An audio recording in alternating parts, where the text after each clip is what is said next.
Bonjour et bienvenue dans cette série vidéo spécialement conçue pour les débutants.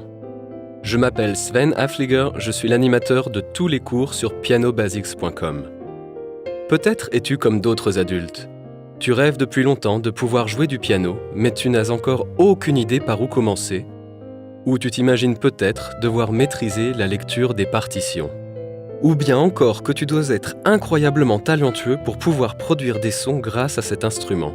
Mais j'ai une bonne nouvelle pour toi, aucune de ces deux choses n'est vraie. Je donne des cours selon une méthode globale qui englobe tous les sens. Et je te montre tout de suite comment cela fonctionne. Regarde-moi, on démarre ensemble tout de suite. Bon, maintenant on démarre ensemble de façon concrète. Je vais te montrer au début un aperçu sur la composition musicale, sur ma méthode globale, en quoi elle consiste, et ensuite nous observerons le clavier et nous verrons pourquoi son apprentissage peut être simple et logique. Ensuite, nous irons nous mettre au clavier. Tout d'abord, réfléchis un peu. De quoi la musique est-elle faite ? Je pose toujours cette question à mes élèves et ils sont peu nombreux à trouver une réponse concrète. La plupart disent qu'elle est faite de sons et de sentiments ou de choses qui leur viennent à l'esprit. Si je considère la musique d'une manière basique, de quoi se compose la musique ?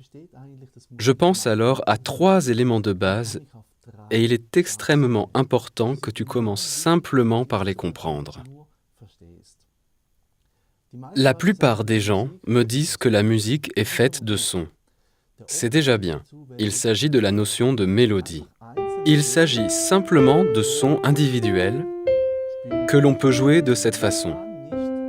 C'est agréable à écouter, pas mauvais, mais pas non plus extrêmement intéressant. Il y a ensuite 2 autres éléments. Le premier, la plupart le devinent lorsque j'attire un peu leur attention dessus. Lorsque je joue quelque chose, comme ceci.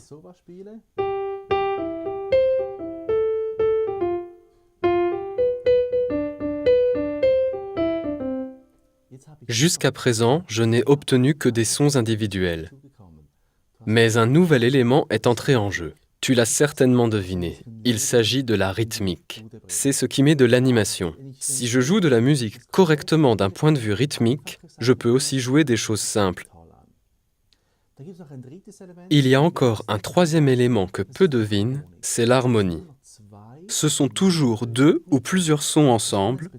Cela veut dire que je peux jouer ces 2 notes et tu ne remarques que ces 2 notes lorsque je joue.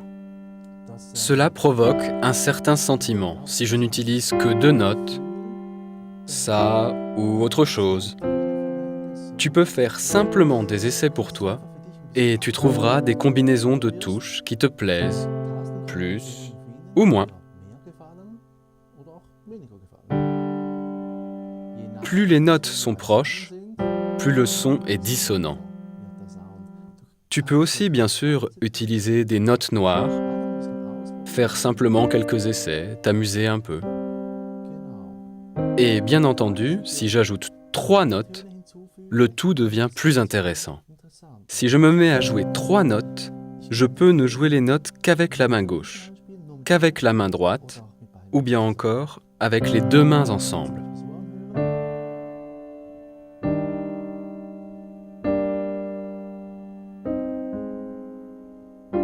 Tu te rends compte que quand je joue de cette façon, cela ressemble à de la musique. Je me trouve simplement dans l'élément harmonie. Je n'ai ici que quelques notes ensemble, mais si je sais un peu comment cela fonctionne, je peux alors utiliser 4 notes. Je peux aussi réutiliser en partie les mêmes notes, c'est possible. Et je me trouve ainsi véritablement dans un monde musical génial. Donc plusieurs notes en même temps, c'est l'harmonie. Et tu peux t'imaginer que lorsque tu combines ces 3 éléments, c'est là que naît la musique. Voici ce que cela donne quand je joue ceci.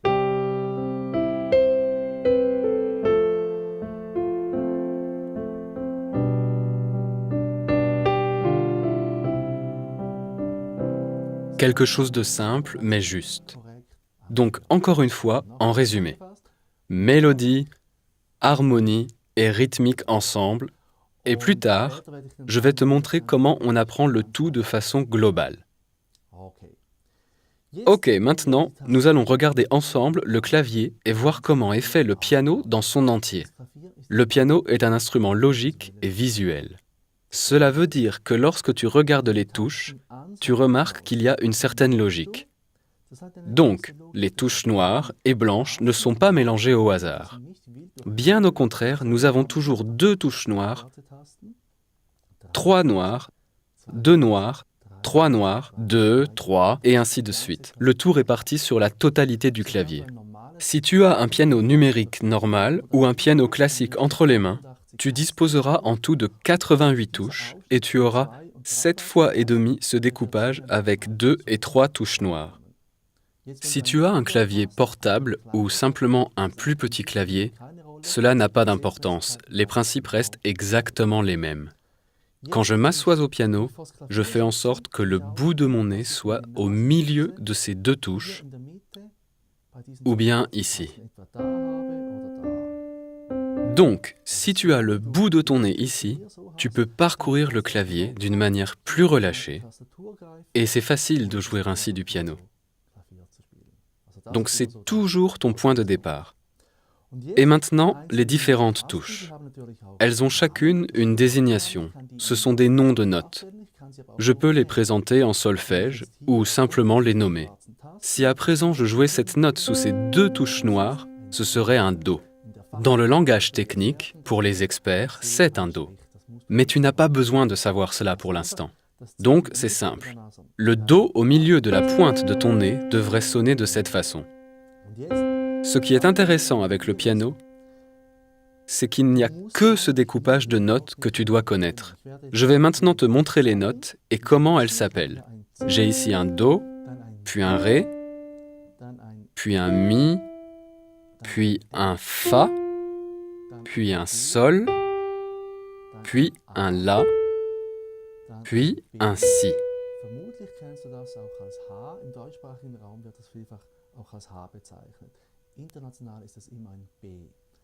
Et ensuite, si je me trouve encore sous ces 2 touches noires, c'est de nouveau un Do. Cela veut dire que si tu connais ce découpage, si tu le maîtrises, alors tu maîtrises en fait tout le piano. Tu n'es pas obligé de réapprendre chaque touche et chaque note. Donc si je joue ici un Do et ici encore une fois un Do, tu remarqueras qu'à l'écoute, ils se ressemblent complètement. Là au-dessus aussi, là en dessous aussi, et là en dessous aussi encore une fois. Ce sont tous des Do. Il ne s'agit pas ici d'un concept théorique quelconque, mais c'est quelque chose que tu peux accomplir en écoutant. Si tu chantes comme ceci, tu as une gamme majeure. C'est complètement logique. Cela réclame littéralement qu'une altération se produise. Maintenant, c'est fini et ça repart de zéro. On désigne cela dans le langage technique en tant qu'octave. Tu en as probablement déjà entendu parler. Et maintenant, lorsque j'active ces touches en haut, j'ai ici un Ré, en bas un Ré, et ici, en haut, encore une fois un Ré. Ensuite, j'ai ici en bas un Mi, et encore un Mi, et ensuite Fa, Sol, La, Si, Do. Le mieux, c'est que tu réapprennes brièvement cela. Cela est vraiment important, indépendamment du style que tu préfères. Tu dois vraiment pouvoir maîtriser les noms des notes. Il n'y a pas moyen de faire autrement. Le sujet est clos. Maintenant, nous allons voir comment tenir ta main le plus calmement possible. D'un point de vue purement technique, comment apprendre à jouer du piano de la façon la plus relâchée possible. Tu peux placer ton pouce sur le Do, voilà, et chaque touche a son propre doigt. Et maintenant, tu remarques probablement que oui, c'est un petit peu désagréable au niveau du poignet. Tu peux ainsi glisser d'une octave vers le haut, et maintenant tu as ton pouce sur le Do du haut. Ça devrait ressembler à ça. Et maintenant, tu n'as absolument rien d'autre à faire que d'appuyer tes doigts vers le bas. Il est vraiment important lors de cette étape que le poignet soit droit et que tes doigts aient une courbe naturelle. Exactement comme si tu prenais une orange, sans la serrer, sans trop réfléchir, tu la tiens tout simplement. Donc les doigts sont courbés en partie. Si on enfonce les doigts dans les touches noires, ils sont tendus. C'est possible aussi. Mais pour l'instant, nous allons juste les plier de cette manière. Une petite remarque pour les dames, si jamais tu as des ongles longs, cela ne fait pas bon ménage avec le fait de jouer du piano. Si jamais ça commence à claquer, ici, devant, tu adopteras automatiquement une certaine position. Ensuite, tu te crisperas ici, devant et derrière, et tu éprouveras des douleurs au fil du temps. Ce n'est pas ce que je recommande. Donc jouer du piano et avoir des ongles longs, cela ne fait pas bon ménage. Maintenant, tu peux simplement jouer les notes de haut en bas et tout simplement observer ta main, voir ce qui se passe. Il n'est pas nécessaire que tu joues le plus rapidement possible, mais juste lentement. Et il faut faire en sorte que les notes aient une belle sonorité. Non pas d'une certaine manière, mais véritablement comme si tu les chantais.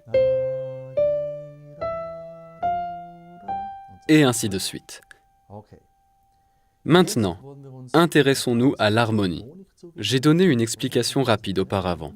L'harmonie, si tu t'en souviens, toujours 2 ou plusieurs notes en même temps.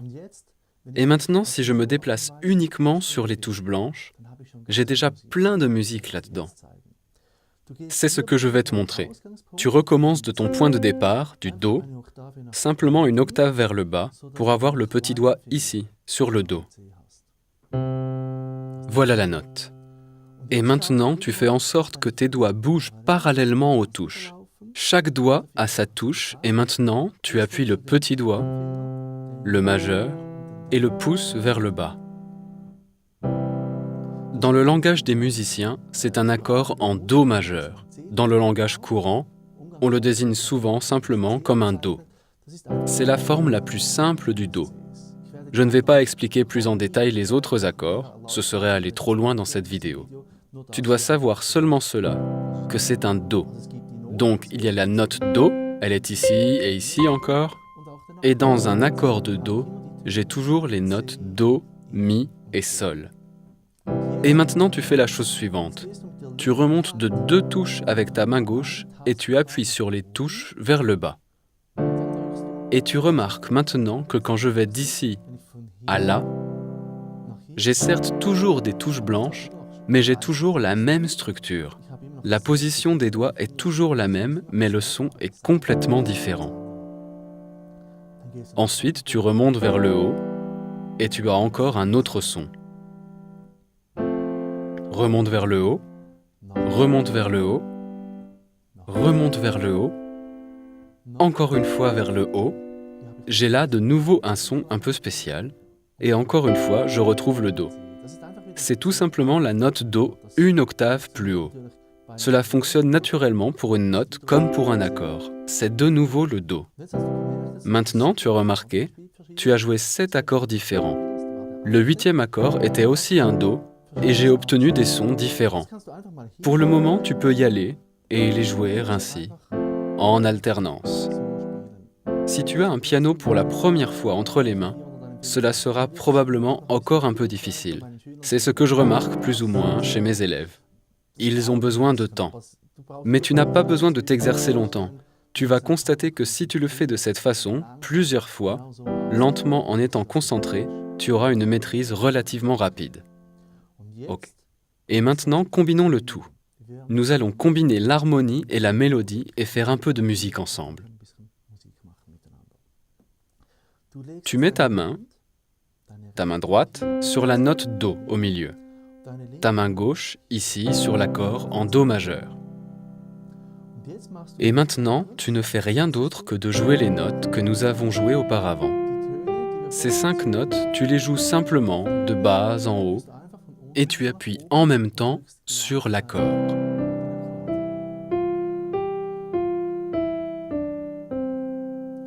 Ensuite, tu glisses d'une touche vers le haut et tu fais exactement la même chose. Et tu vas remarquer lorsque tu joues comme ça que cela sonne totalement différent.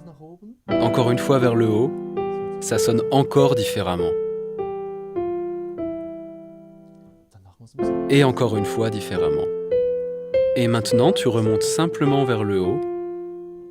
Ensuite, à partir de la note Sol, à partir de la note La,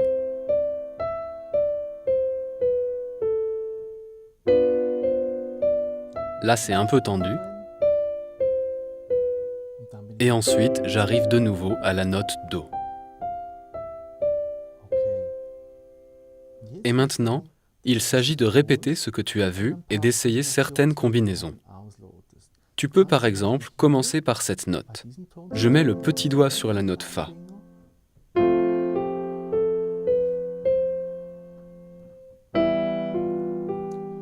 Et ensuite, tu peux jouer les notes vers le haut seulement, ou bien du haut vers le bas, ou encore t'amuser librement un peu. Il faut que tu essaies toi-même et que tu répètes toi-même. Tu vas apprendre intuitivement beaucoup en écoutant.